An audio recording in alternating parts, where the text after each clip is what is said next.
السلام علیکم ورحمۃ اللہ وبرکاتہ۔ بسم اللہ الرحمن الرحیم۔ میرے پیارے ناظرین، قبر کی پہلی رات میں مردے کے ساتھ کیا ہوتا ہے، آئیے اس کے بارے میں جانتے ہیں۔ رسول اللہ صلی اللہ علیہ وسلم کا کیا ارشاد ہے۔ میرے پیارے ناظرین، ایک روایت ہے جس کا خلاصہ یہ ہے کہ رسول صلی اللہ علیہ وسلم نے فرمایا کہ بے شک جب تک بندہ ایک مومن دنیا میں انتقال اور آخرت کا سفر کرنے کو ہوتا ہے تو اس کے پاس فرشتے نزول فرماتے ہیں جن کے چہرے حسین و جمیل اور سورج کی طرح چمکتے ہوئے ہوتے ہیں۔ ان کے پاس جنتی کفن اور جنت کی خوشبو ہوتی ہے۔ یہ فرشتے اس قدر ہوتے ہیں جہاں تک اس کی نظر پہنچے فرشتے بیٹھے ہوئے نظر آتے ہیں اور اسے گھیرے رہتے ہیں، اور حضرت ملک الموت تشریف لاتے ہیں اور ان کے پاس جا کر بیٹھ جاتے ہیں اور فرماتے ہیں، اے پاکیزہ روح، اللہ کی مغفرت اور خوشنودی کی طرف نکل کر چل۔ پھر اس کی روح اس طرح سہولت اور آسانی سے نکل آتا ہے جیسے مسکجے سے پانی کا قطرہ بہتا ہوا باہر آ جاتا ہے۔ بس اسے حضرت ملک الموت لے لیتے ہیں اور دوسرے فرشتے جو وہاں دور تک بیٹھے رہتے ہیں پل بھر بھی ان کا ساتھ نہیں چھوڑتے، اور اسے لے کر اسے جنتی کفن اور خوشبو میں رکھ کر آسمان کی طرف چل دیتے ہیں۔ اس خوشبو کے متعلق حضور صلی اللہ علیہ وسلم کا ارشاد ہے کہ زمین پر جو بھی عمدہ سے عمدہ خوشبو پائی گئی ہے ویسے ہی خوشبو ہوتی ہے۔ پھر فرمایا کہ اس روح کو لے کر فرشتے آسمان کی طرف جانے لگتے ہیں، یہاں تک کہ وہ پہلے آسمان تک پہنچ جاتے ہیں اور آسمان کا دروازہ کھلواتے ہیں۔ پھر دروازہ کھول دیا جاتا ہے اور پھر اس طرح دروازے کے اوپر چلے جاتے ہیں۔ پھر وہ 7ویں آسمان تک پہنچ جاتے ہیں۔ ہر آسمان کے فرشتے اسے دوسرے آسمان تک رخصت کرتے ہیں، اور جب 7ویں آسمان تک پہنچ جاتے ہیں تو پھر اللہ کا حکم ہوتا ہے، ناظرین، کہ میرے بندے کا نام علین میں لکھ دی جاتی ہے، اور اب زمین پر ہی اسے لوٹا رہا ہوں، اور زمین سے ہی قیامت کے دن اسے دوبارہ زندہ کروں گا۔ اس کے بعد یہ روح زمین پر واپس آ جاتی ہے اور پھر میت کے جسم میں داخل کر دی جاتی ہے۔ اس کے بعد 2 فرشتے قبر میں اسے بٹھا کر اس سے سوال کرتے ہیں۔ فرشتے سوال کرتے ہیں کہ تیرا رب کون ہے، تیرا دین کیا ہے، محمد مصطفیٰ صلی اللہ علیہ وسلم کون تھے؟ پھر وہ ان کے صحیح جواب دیتا ہے تو پھر فرشتے کہتے ہیں، بے شک تو صحیح کہتا ہے۔ اس کے بعد اللہ کی طرف سے ندا آتی ہے کہ میرے بندے کے لیے جنت کا فرش بچھا دو، اس کو جنت کا لباس پہنا دو، اور اس کے لیے جنت کا دروازہ کھول دو۔ جنت کا دروازہ کھلتے ہی روح پرور ہوا اور خوشبو آنے لگتی ہے، اور قبر کو بہت کشادہ کر دیا جاتا ہے، اور اس کے بعد میت کے نیک اعمال حسین اور خوبصورت لوگوں کی شکل میں آتے ہیں اور میت کا رفاقت کا وعدہ کرتے ہیں اور خوشی کی بشارت دیتے ہیں۔ میرے پیارے ناظرین، روایت میں یہ بھی ہے کہ کافر کی موت کے بعد سیاہی چہروں والے فرشتے آسمان سے 2 آ کر اس کے آس پاس بیٹھ جاتے ہیں اور اس کو تو حد نظر دکھائی دیتے ہیں۔ اس کے بعد ملک الموت معراج کے پاس میں بیٹھ کر کہتے ہیں کہ اے خبیث روح، اللہ تعالیٰ کی ناراضگی اور غضب کی طرف نکل کر چل۔ یہ سنتے ہی روح خوف و ہراس سے سارے بدن میں دوڑنے لگتی ہے۔ پھر طرح طرح کی سختی سے اس کی روح کو زبردستی اس کے جسم سے نکال لی جاتی ہے، اور وہ فرشتے اس کی روح کو ٹاٹ میں لپیٹ لیتی ہے۔ اس وقت اس روح کے مردے کی سڑی ہوئی بدبو آنے لگتی ہے۔ فرشتے اس کو لے کر آسمان کی طرف پرواز کرتے ہیں اور وہ آسمان کا دروازہ کھلوانا چاہتے ہیں، مگر آسمان کا دروازہ نہیں کھلنے کا حکم ہوتا ہے کہ اس کا نام کافروں میں لکھ دو۔ اس کے بعد یہ روح زمین پر پھینک دی جاتی ہے اور جسم میں داخل کر کے فرشتے سوال کرتے ہیں کہ تیرا رب کون ہے؟ وہ جواب دینے کہ مجھے معلوم نہیں۔ پھر فرشتے پوچھتے ہیں، تیرا دین کیا ہے؟ وہ لازمی اس کا نام کافروں میں لکھ دی جاتی ہے۔ روح زمین پر پھینک دی جاتی ہے اور جسم میں داخل کر کے فرشتے سوال کرتے ہیں کہ تیرا رب کون ہے؟ وہ جواب دیتا ہے، غصے میں معلوم نہیں۔ پھر بھی ظاہر کرتا ہے کہ حضور صلی اللہ علیہ وسلم کے مطابق سوال کیا جاتا ہے۔ اس وقت خدا کی طرف سے ندا آتی ہے، میرے بندے نے جو کچھ کہا بالکل جھوٹ کہا، اس کے نیچے آگ کا بستر بچھا دو اور دوزخ کا ایک دروازہ کھول دو۔ دروازہ کھلتے ہی دوزخ کی گرمی اور آگ کے شعلے لپکنے شروع ہو جاتے ہیں۔ پھر اس کو قبر اتنی زور سے دبوچتی ہے کہ ادھر کی پسلیاں ادھر اور ادھر کی پسلیاں ادھر ہو جاتی ہے۔ پھر اس کو بداگامی ایسی صورت میں آتی ہے کہ اس کے جسم سے بدبو آتی ہے، اور اس کو عذاب اور مصیبت کی خبر سناتے ہیں۔ حضور پرنور رحمت للعالمین صلی اللہ علیہ وسلم کا ارشاد ہے کہ جب میت کو قبر میں رکھ دیا جاتا ہے تو قبر اسے کہتی ہے کہ اے بدبخت، خراب حال انسان، تو مغالطے اور دھوکے میں رہا، مڑا کر شان سے اکڑ کر چلتا تھا۔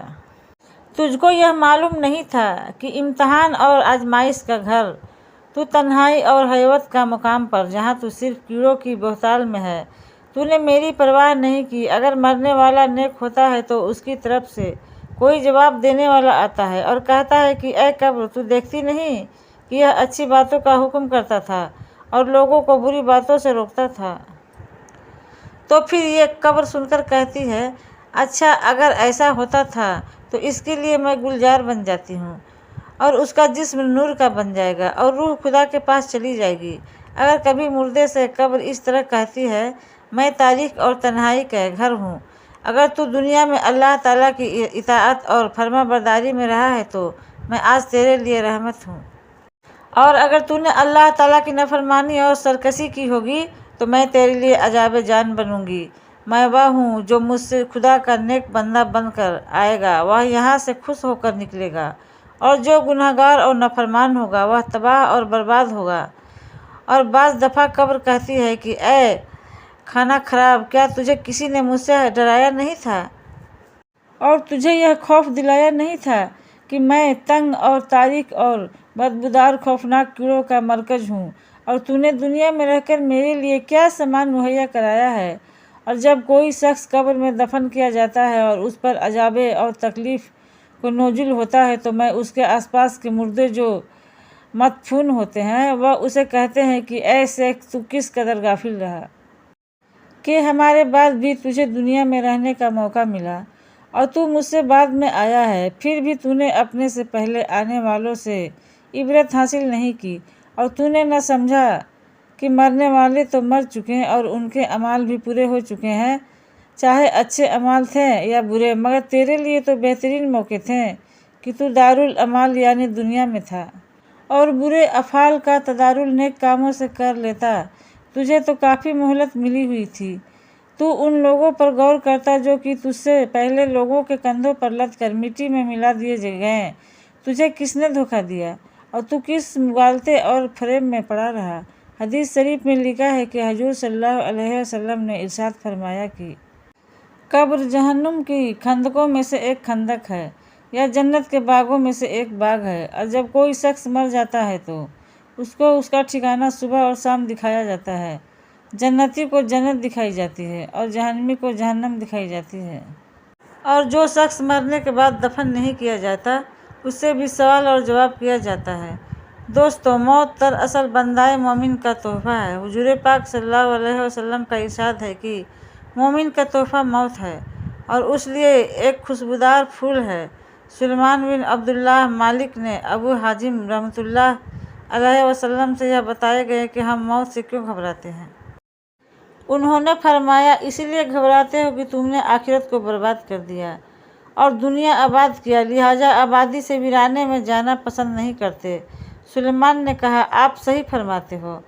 جس شخص کو قبر کی زندگی یقین ہو اور اپنے نیک اعمال کے بدلے وہاں اچھے حال میں رہنے کی امید ہو اور یہ سمجھتا ہو۔ پیارے ناظرین، لوگ سمجھتے ہیں کہ اس عالم سے دوست احباب کو چھوڑ کر چلا جاؤں گا تو برکھج میں رشتہ دار اور جان پہچان والے مل جائیں گے، تو پھر موت سے کیوں گھبرائیں اور اس زندگی کو برکھج کی زندگی پر کیوں ترجیح دیں؟ حدیث میں ہے کہ دو چیزوں کو انسان مکروہ جانتا ہے، ایک تو موت ہے، حالانکہ موت اس کے واسطے فتنے سے بہتر ہے، دوسری مفلسی ہے، کیونکہ مفلسی حساب دینے کے لیے آسان ہے۔ علماؤں نے فرمایا کہ جو شخص موت کو یاد کرے گا اس کو اللہ تعالیٰ 3 کرامت دے گا۔ پہلی جلد توبہ، دوسری دل کی قناعت اور تیسری عبادت میں دل جمائی اور اطمینان، اور کیوں موت کو بھول جائے گا؟ اس پر 3 بلائیں نازل ہوگی۔ پہلی توبہ کی، اس کو توفیق نہیں ہوگی۔ دوسری تھوڑی چیز اس کو عنایت نہ کرے گی، اور تیسری عبادت میں سستی کرے گا۔ کسی شخص نے حضور صلی اللہ علیہ وسلم سے سوال کیا کہ کون مومن سب سے زیادہ عقل مند ہے؟